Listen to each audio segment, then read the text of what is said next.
episode 56, baby. Kevin, we are here. Today's pod is just going to be me and Kevin. Connor had a prior engagement that he is working with today, so he has to miss this one sadly, but he'll be back next week. Kev, just like old times, buddy, me and you, can you give me a famous NHL player number 56? Oh, you want a famous guy? I'll give you Anyone. a famous You can guy. give me famous, anybody. Eric Holla, baby. Oh, I actually genuinely was I didn't know if you had one prepped or if I kind of just hit you where it hurt. No, the man that gave us Pavel Zacha. Yep, the man that Can't gifted go us wrong old with that. Pavel. No, you definitely can't. I agree 100%. So, how you doing, bud? How was your day? Work was good, you know. It was my last day before a nice long vacation. Gonna head down to the warm weather of Florida for a week. When are you leaving? Sunday? Tuesday, but I'm gonna be in Boston for a couple days. Might catch I think there's a game Monday. Maybe Bruins? I'll go. Yeah, Bruins might go to it, so we'll Nice. see. You meeting Will in Boston? No, I'm gonna meet him down in Florida. Nice. Are you Correct. meeting up with friends in Boston? Raul might go up. It's his birthday Nice. on Wednesday, Nice, so nice. good old Raul. Nice, good. Glad to hear it. I'm going up to New Hampshire this weekend to coach some hockey. Kind of ending the hockey season off on a fun note, going over to Waterville Valley in New Hampshire to coach an little tournament. So that should be interesting. Probably my last weekend in a rink for a little bit. It's always good to get out of the rink and get back on the golf course. I'm definitely excited for that. But we have some dates we want to start with for this episode. Instead of jumping right into that dirty water, we got some important dates that the NHL just released that we thought people would like to hear. So just right off the bat, Monday, April 17th is going to be the start of the 2023 Stanley Cup playoffs. We have Monday, May 8th is going to be the NHL draft lottery, which I think everyone in the hockey world Oh will my be tuned god, into. who's getting Bedard? It's gonna be crazy. awesome. It's gonna be. I can't wait to watch that. It's gonna be so fun. I might actually have to pregame that. Yeah, it's an event. It's an event to see where Connor Bedard's going. Then we have Saturday, June 3rd, which is the tentative start of the 2023 Stanley Cup Final. I like that date. I like June 3rd. That's nice. Nice and Sunday- early before the wedding. Yeah, exactly. I had my worries about that. We got Sunday, June 4th to Saturday, June 10th is going to be the Scouting Combine presented by Adidas. I'm surprised Adidas is still presenting this. I wonder if it is their last event. I know the NHL, I thought, was exploring other options for jerseys. Actually, it's on New Era was one of the options, which I did not love all that much. Yeah, I'm not a big fan of New Era. I think No. it's just too weird. It's Me either. Not at all. Next date we have in here, Monday, June 26th. Day after my wedding is going to be the 2023 NHL Awards at Bridgestone Arena, which hopefully we do have some live coverage down there. by Inside our the own Rink. Connor Green. Yep, by Inside the Rink. I'm sure it'll be doing some duck boat stuff down there too, so that should be pretty cool.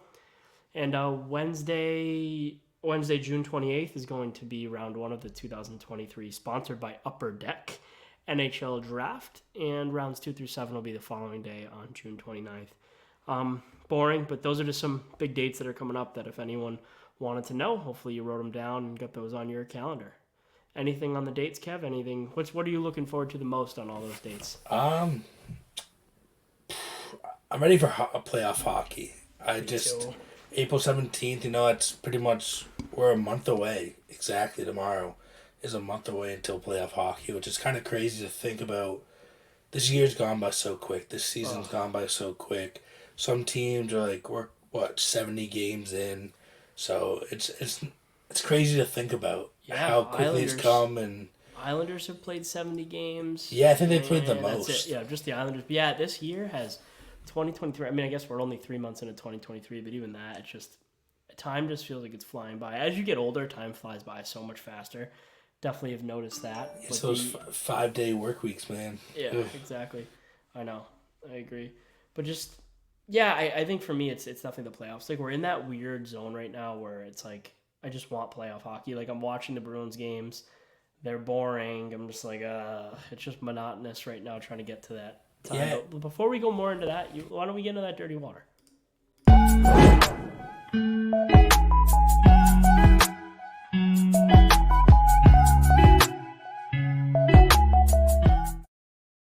Yeah, so that brings us over to that dirty water, and our question right off the top, and it's what I was about to get into, so I had to just bring us over. Should we be worried about the slump that the Bruins are going in? They've lost 3 of their last 4. They have not looked good. How do you feel? See, I'm not worried at all. Is look at last time we had a slump. This is our second time all season long that we've lost back to back games. Last time we went to slump, I think what we lose was like 4 games right before the All Star break. Came back, we lost to Washington, then rattled off 10 straight wins. This team knows how to win. There's nothing really to be worried about. We got to remember we're missing two key players in the lineup in Taylor Hall and Nick Foligno. The chemistry may be a little off. You bring in the new players as well. There is that chemistry issue. We have these, 12, 13 games to work it out, figure things out. Yeah, and that's the thing. You can't win every game.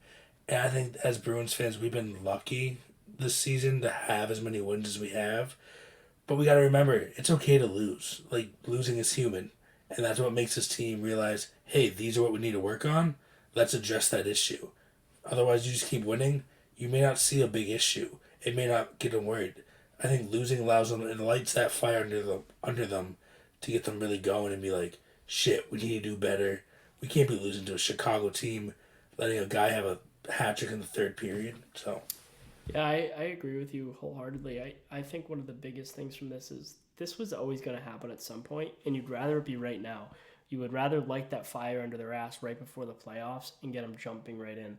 I mean, yeah, would it have been nice to see them just not lose all year? Of course, but what is it, 10 losses? It's really not much. Like, I'm not worried. There are some things I see that I don't love, though. I don't love the Bruins. They looked like they didn't care, but I mean, I guess they really probably don't. That's the issue. They really don't care. They want playoffs as much as we do. So I think that plays into it. And I don't think it helps. There's been so much shuffling with the lineup, obviously, with injuries, new players coming in. I just don't know that they're exactly firing on all cylinders with their lines that they're in and with their deep air. I would like the Bruins within the next 2 weeks to hammer down who their top six defensemen are and really start to roll those guys. I know that it's going to be matchup dependent and things like that. I would like to at least see the top four stay the same and not mess with those pairs and let those guys kind of go because we just need to get the chemistry up. That's my issue. And the other thing that's really starting to scare me is the power play. Since January 1st, we're 14.7%. It's one of the lowest percentages in the league. We're 13 for 88. How's that make you feel? that makes me worry, especially considering we saw this last year. And we saw that translate into that first round series against Carolina. The power play did not come alive then either. So it's kind of like, hey, what's going on? And I was reading something today, and I feel like it said teams are trying to like realize what the Bruins have, and they're kind of like limited in their power play because they know, hey, you're trying to get the pasta down on the left side there, or was it right side, left side, right side? Left, if you're looking, yeah, left. Yeah, if you're looking, circle. yeah. So you're trying to get down on the left side left. there. Left half wall. Right, so that's what you're trying to get it down to. That's what they set up. And you have a guy like Krejci, which we all know, he looks to pass first. Krejci's barely ever ripping it, so Krejci's gonna get it. He's gonna pass right away. So it's like teams are starting to figure out, hey, this is what the Bruins are doing. So I think they definitely have to figure that out, get that hammered down, because you have teams like the Oilers that are very power play heavy, and it's like, look how they win because of that. A lot of times, you have to take advantage of that, especially in the playoffs. Every opportunity. I listened to an interview with Jay Woodcroft, the coach of the Oilers, and he talked about how they've kind of found the formula. If they can give up 3 or less goals, they can win the game, and like that's how they beat the Bruins. They only gave up 2. That team can score. So that's when you're playing teams like the Oilers. When you get those power play chances, you just have to convert. And with the Bruins not doing that, it hurts them. That being said, in 2011 when they won the Stanley Cup, they had like the worst power play in the playoffs. So, if you're good enough, you can still win. But I would like to see them get that figured out as well. But they have time. They have, what do they have? 18 games to get it figured out. 16 games to get it figured out. 16. I think they will. I really do. I mean, I would really like to see them come out tonight against Winnipeg and really have a strong, strong game. That's something I'm really hoping for. It kind of brings us to the question of, like, did Sweeney bring in the right guys? And I had brought this up with my dad. And the guys that he brought in have played good. They have not been the issue. It's that it's hard to get your chemistry and really find your spots. And I think the Bruins are still doing that. And I'd like to see us just get our lineup set and roll with it. Again, that's obviously hard because Hall and Foligno are probably not going to be there till playoffs. So does that worry you at all? Definitely it's back to the chemistry thing. Not too much in that fourth line, 'cause I think Foligno and Hathaway and Nosek, they have it figured out, but more so Hall and Bertuzzi with their timing, just because, like, with Hall's speed and everything, and how talented he is and everything, and how talented Bertuzzi is, and the way Bertuzzi plays his game, they need to get that down. And so trying to figure that out in a first round or second round, whatever we play, that's going to be tough for them to do because you don't have the luxury to make mistakes. That needs to be good to go right from the beginning when they step on ice. So that's the only thing that really worries me is that third line chemistry. Yeah, I do think it. I mean, I haven't even thought about that, but really, like Taylor Hall is a player that Bertuzzi's going to need to adjust to play to with. His speed is something. It's something that's hard to play with. And it's But like you're going from, I think it'll work well. and right, going from Frederick to Hall. Much That's right, that Much talent different. level. If you had to pick two players in the Bruins who need to step their game up after this last little slide, who is it? Oh, I know. I've been trying to think about this because it's tough. You can go to goaltending as you look at the scores and everything, but I really don't think it is the goal. I feel like Charlie Coyle. I feel like Coyle's entered a little cold stretch, and I would love to see him get on his offense back. So that's one of my big ones, and also Marshy. I know Marshy's not like 1,000%, and Marshy's not gonna. What he does on the ice doesn't always translate to the stat sheet, but you do want to see Marshy start getting more goals, especially on the stretch and as he gets healthier. But that's just from Marshy only Yeah. goal scoring. So Marchand's had one goal in his last five. He's had zero in his last three. I think that's fair. I mean, Brad Marchand has 20 goals this year, right? So Brad Marchand having 20 goals, 36 assists. He has 56 points, 58 games. It's a little bit of a. It's weird because he's so elite and it's so good, but you'd like to see a little more. I don't know if he's my guy. Coyle, definitely. I would like to see more to Coyle. Coyle can bring more. I think he will in the playoffs. I really do. And another guy who's had a tough stretch the last couple games, Patrice Bergeron. I know, and he's my favorite player. He's my I know, favorite player of all time. but that's He how had we the know we're real. We call it to be guys. yeah. It's He's had two games in the last four that I've said, I have not loved Bergeron's game. Whether it's maybe he needs a couple nights off, not to watch the game, for his freaking body, to rehab and relax. And maybe it's just he's been there, done that so many times that he had an off game here and there. And I can be crucified for this and I would take it and say, okay, I deserve it. But I would like to see Bergeron just, I don't know. It's not a guy that really needs to pick it up. He had a couple tough games and it's weird. His tough games are better than 95% of the NHL's best games, and I realize that. Just, I don't like seeing him make mistakes. It weirds me out. But for me, yeah, it's definitely Coyle. Coyle's a guy who could be an X factor as that third line center, and I'd love him to go out and just do it, you know? Who do you think the Bruins' biggest threat is in the East? Like, when you really look at it, I would have said Carolina all the way till Svechnikov. which we'll get into Yeah. later. Yeah. Yeah, so that was the big reason I brought that up was because of the Svechnikov injury and what that takes away from Carolina. So it's tough because, like, for New Jersey, like, I think New Jersey's so young, so talented, but they don't have the goaltending, though. And without that goaltending, that kind of scares me. Because knowing the Bruins, they can shut those guys down. And, hey, you want to go goaltender for goaltender? Guess what? We're going to win. I think a team that does scare me is the Rangers. Because when the Rangers actually figure it out, and if Shesterkin gets hot and plays the way Shesterkin played last year, I think the Rangers are a tough team. And they're physical. They like to bang. So, Who you know what else? I mean? But I can see the Rangers. They give me a little scare in the back of my head, but To me, it's the Leafs. I don't know why. Something about the Leafs. I just don't like. I don't want to play the Leafs. I don't know. It's Austin Matthews. It's Mitch Marner. It's John Tavares. It's William Karlsson. It's. I don't know.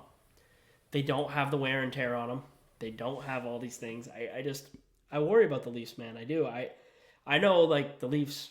They got to get out of the first round, but fuck, like if they do get out of the first round, they're gonna have some momentum on their side, and they're playing us. If we get out of the first round, they're playing Boston. So I don't know. I don't. The Leafs do.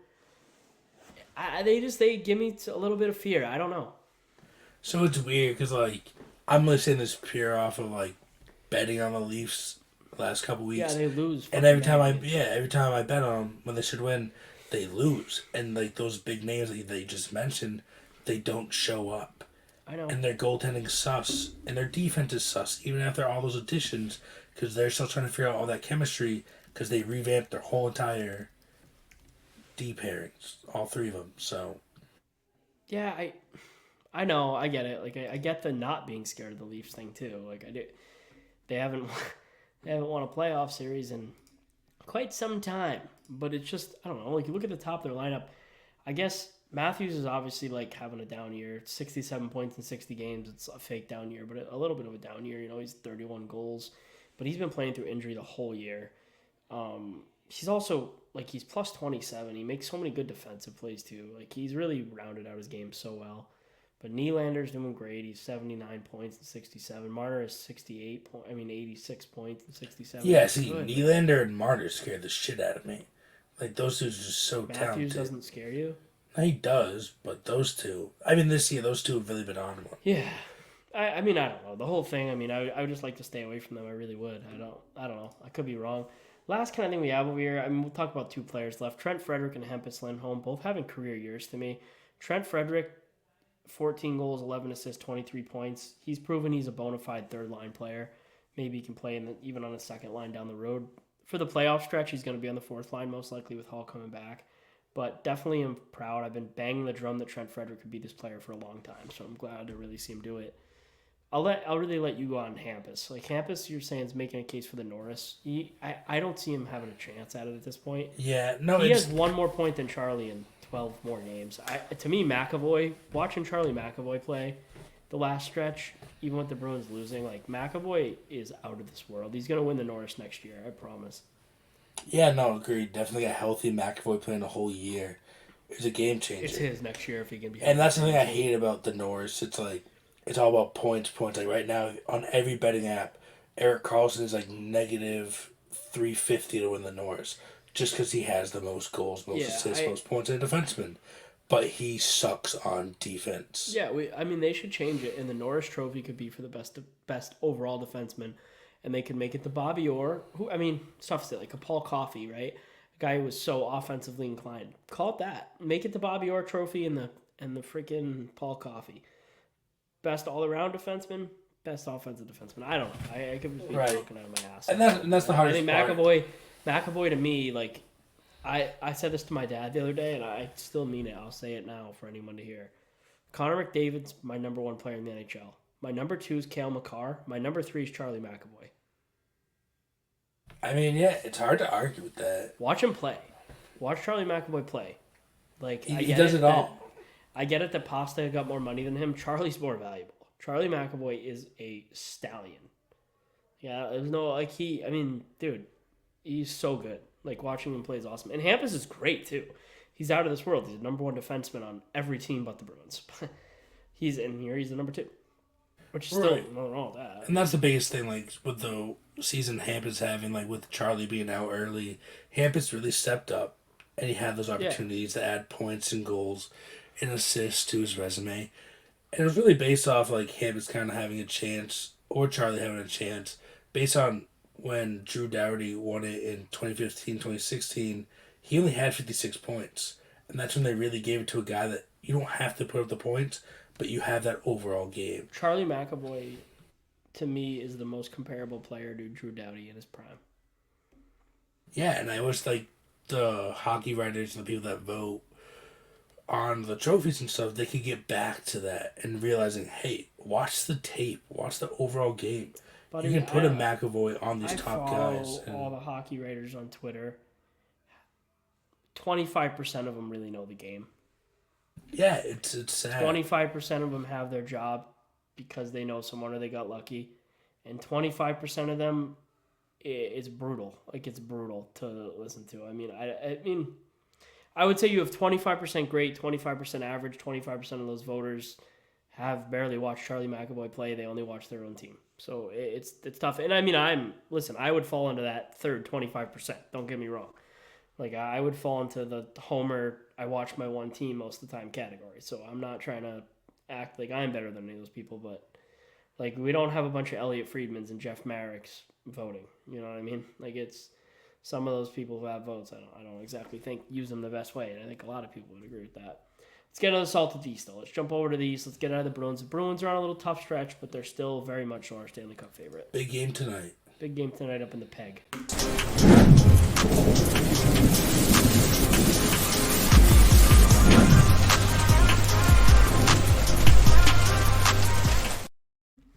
First thing we have on the list, we touched on a little bit earlier. Andrei Svechnikov has a torn ACL. This reshapes the Metro. This reshapes the Metro completely. Kevin, you're muted. I wish Connor could see you talk while muted. Yeah, it's big. I obviously never want to see this happen to a guy. Could be our biggest rival. It's the last thing we want to see. I want every team to be at full strength. I just do. But Svechnikov being hurt reshapes the Hurricanes. It affects them majorly. I don't think they're the same team without him. Yeah, so just to put in perspective how valuable it is, he's third in the team in goals. I think he's 22. He's third in the team assists, third in the team in points, and he's 140 hits. More than any defenseman they have on their team. But hey, before we get into a little more into that, so there is around 5 minutes left in the Florida-Montreal game, and the score is already 7-3. Florida? 7-3. They're winning? In the first period. Oh, 10 goals. The Panthers? Over Montreal. Panthers are going to be a playoff team. I know it's crazy to say. Maybe they're not, but they're pushing. They got a long way to go. That's crazy. 10 goals in the first already? Ton. Over City. Yeah. Over City. Another thing with this Metro, staying in the Metro, I think that Jersey's going to take that top spot in the Metro. The blood is in the water. How do you feel about that? Yeah, no, that's Jersey's number team. I touched on it a little earlier. Without Timo doing anything. He has without 1-1. Yeah, he's 1-1 in 6 games. 1 assist. That's another thing. It's a whole nother chemistry thing. You bring a guy like that. He knew who he's playing with in San Jose. He had that chemistry built, and they were also trash. Now you come out to the Metro, you're playing a little tougher competition on the regular, and you have to slide in with those guys and find the chemistry. But that's the thing. They're so deep now with a guy where Timo can go and have 1 goal, 1 assist in 6 games. When you have a guy like Jack Hughes, and you have a guy like, Nico... Heischer. Like, yeah. Hey, I suck at names. I didn't want to use his name. Not a names guy. Not a names guy. I'm going to put that in my bio on Twitter. Not a names guy. Not a names guy. But yeah, they have the players like that who are just, they're unreal offensively. Especially Jack Hughes. Like, Jack Hughes about to have his first 40-goal season. He already has 80 points on the season. Like, Hughes is just, he's so good.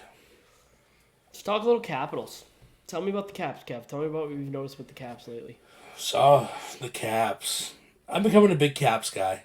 They're a fun team to watch. They have a lot of good players that are respectable. And they have a lot of good young talent coming up. But the biggest thing for this Capitals team is they're currently sitting... Where are they in the wild card? They are not... And they're two games less than the Panthers with the same amount of points. They have 73 points. Right, so they're 4th in the wild card right now. Before the trade deadline, they were sitting 7th. Traded away like every possible defenseman they had. Brought in Rasmus Sandin. Sandin has come in here, and the dude's had, in 4 games, had 3 multi-point games, a goal and 8 assists. Play on their top line with Trevor Van Riemsdyk. He has been that jolt of energy this team has needed. They're not winning them all, but they are winning. The biggest thing, though, is if Ovechkin does not play, this team loses. Yeah. They are 0-6-0 this season when Ovechkin is out. He's the lifeblood of that team. Yeah, it's tough. And something we were talking about earlier this week, too. Big yawn. With Ovechkin, he leaves right after he breaks the record. I think he does, yeah. I think when Ovechkin breaks the record, they start the rebuild. He goes back to Russia. He finishes his career wearing number 32, playing for the Moscow Dynamo, swiping Putin's black card all around the country. And, yeah, I mean, that's if Russia still exists in 2025. But that's not here nor there. We'll get off that topic. Ottawa, 3 straight losses. Playoff window, dwindling. It is dwindling. They had that push. Chance. They didn't do it. I right now, I consider Ottawa out. I consider the Sabres out. They had their run. It didn't work. Yeah, no, It's a success. I'm in 100% agreement with you. It's time. It's, hey, figure out what you Yep. need, get all the kinks out, come back strong next year. Because these Oh teams, yeah, they're going to have the money and they're going to get the talent to put with all these young players. 100%. And it's going to be scary for that Atlantic division. You're going to have 5 teams in the Atlantic in the playoffs next year. Oh yeah, without a doubt. Let's talk about one more thing with Ottawa. Ryan Reynolds, sales coming. I'm hearing 900 and 950 million. Yeah. That's big money. That gets me into the next topic. You go. Yeah, as we saw, Reynolds has been liquidating his money, selling off companies and shares that he owns. So he's getting ready, and I saw somewhere it could be in like the next 3-4 weeks, the sale gets done or something. It's huge. I think that if Ryan Reynolds is one of the majority or just main or even minority, really, he'll still be huge for him. Buyers of the Ottawa Senators, I think we will see their popularity skyrocket. He did great things with a like fucking junior B soccer team, whatever they are. They're in like League Two over in England with Wrexham. So I think Ryan Reynolds is a gold mine wherever he goes. Another thing just with that is we're talking about sales of the team, we come into the thought of value, and Gary Bettman did address the expansion talks. Nothing soon for now. Quebec City and Atlanta are the top 3 names being talked about. But for me, I hate the idea of any more expansion teams. Can we just leave it at 32? 34 teams waters down the NHL. We don't need that. We don't need more. Biz said it himself. He said we don't need more Paul Bissonnette skating around in the NHL. We want high skill guys. We don't need that. We don't need more teams. If the arena deal fails in Arizona, I think Houston makes the most sense. It is the biggest major city with the highest population without an NHL team. Period. Instant rivalry with Dallas. Don't have to change divisions. You slot right in. Travel's better. Not as great of a place for people to go to, but still, it's pretty close. I mean, I'm going to Houston in 2 weeks. So I'll let you know how it is. But, yeah, what's your opinion on it? Yeah, so I'm glad Gary came out and said we're not in expansion mode. But we also heard this for Vegas and Seattle, just for him to drive up the price. Yeah, and for them to come in. It's a Billy now. It's a Billy right. Now. If Ottawa cost 9 to 950, an expansion team costs a Billy Goat. So that's my only thing. It's like, hey, you have an expansion team come in, pays $1 billion. What it does for the cap. I know. I don't. But what if the product on the ice isn't as good? I get it. I don't know how much it really waters it down because there's a lot of talented players playing in other countries, playing the AHL.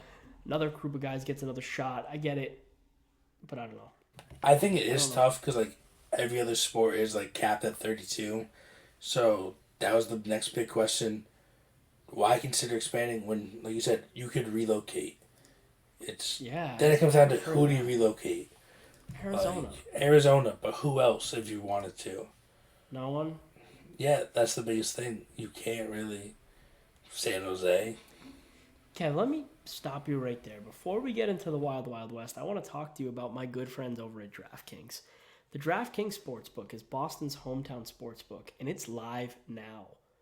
Bet local on all your favorite sports from the comfort of your own home with DraftKings. To celebrate, all new customers will receive up to $200 in bonus bets when you sign up for DraftKings Sportscook. I did it again. It's so good. Using code Inside the Rink. Soon you'll be able to bet local on moneyline spreads, props, and more with one of America's top-rated sportsbooks, DraftKings Sportsbook. Download the DraftKings Sportsbook app and sign up with code Inside the Rink to get up to $200 in bonus bets to use once mobile sports betting is live in Massachusetts. It is live, guys. I'm going to give a little freeway here. It's live. Kevin and I have both used it in Massachusetts. I use it every day. It's better than anything else. It is great. The odds are better. The bets are better. It's so simple to use. But let me give you one more thing. If you or a loved one is experiencing problems with gambling, call 800-327-5050 or visit helplinema.org to speak with a trained specialist, free and confidentially 24/7. 21 plus, physically present in MA. Eligibility restrictions apply. Subject to regulatory licensing requirements. Eligibility and deposit restrictions apply. Opt-in required. Bonus issued as free bets. Terms and conditions at DraftKings.com/MA. But again, The app's great. We both use it. We both love it so far. And Yeah. like genuinely, like if you're gonna bet on sports, get to Massachusetts, get to New Hampshire, get to where DraftKings is, and use the app because it's great. I mean, it really is great. And getting the free money's awesome. Just I think they've had a great rollout. The app's super smooth to use, easy to sign up for. It's been by far the smoothest gambling experience for sports that I've ever had. I think Kevin kind of agree with that. Yeah, so not even because, hey, they give us money and they sponsor us, but I like to gamble and I want a good product. I went and I downloaded every single one, and out of them, DraftKings is the best. By far. Yeah, like the first couple days, hey, you can bet up to the max $50, and they change the odds in like Bruins one shot on goal. One shot on goal, and you get $100. Like boom, right there. And they did for the Celtics, score 1 point. These guys want you to come and bet with them. The app is great, like Jacob was saying. It's so user friendly. Yeah, I'm not telling you guys to gamble. I'm not. Yeah, I'm just saying that if you want to, use DraftKings. Let's get in that Wild West.